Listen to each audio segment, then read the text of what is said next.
तरीके से अगर आप वेद में पढ़ेंगे, वेद में लिखा है कि खुदा का कोई अक्स नहीं, तो अगर वो मानेंगे तो हमें मानना पड़ेगा कि खुदा का कोई रूप नहीं।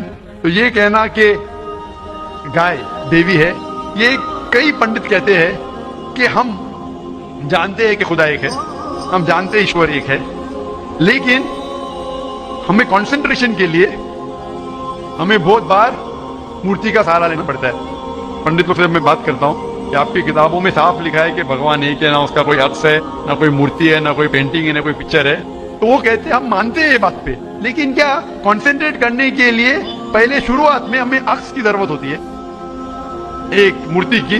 जब हम हायर कॉन्शियसनेस पे पहुंच जाते उस वक्त हमें जरूरत नहीं पड़ती। तो मैं उनसे कहता हूँ मुसलमान हायर कॉन्शियसनेस पे पहुंच गए, हमें कोई अक्स की जरूरत नहीं, हम ईश्वर को डायरेक्ट मानते हैं, डायरेक्ट इबादत करते हैं। तो इसी तरीके से कभी भी टकराव होता है मजहबी किताबों के अंदर तो ऊंची किताब को मानना चाहिए नीची किताब के बनिस्बत। तो ऊंची किताब में लिखा है कि ईश्वर का कोई अक्स नहीं है, आप समझे ना। फिर भी आप देखेंगे लोग अपनी मजहबी किताब को नहीं मानते। तो मेरा यही कहना है लोगों से, चाहे मुसलमान हो, जैसा मैंने कहा कि कुरान को समझ के पढ़ो, मैं कहता हूं हिंदुओं से कि आप भी वेद को समझ के पढ़ो।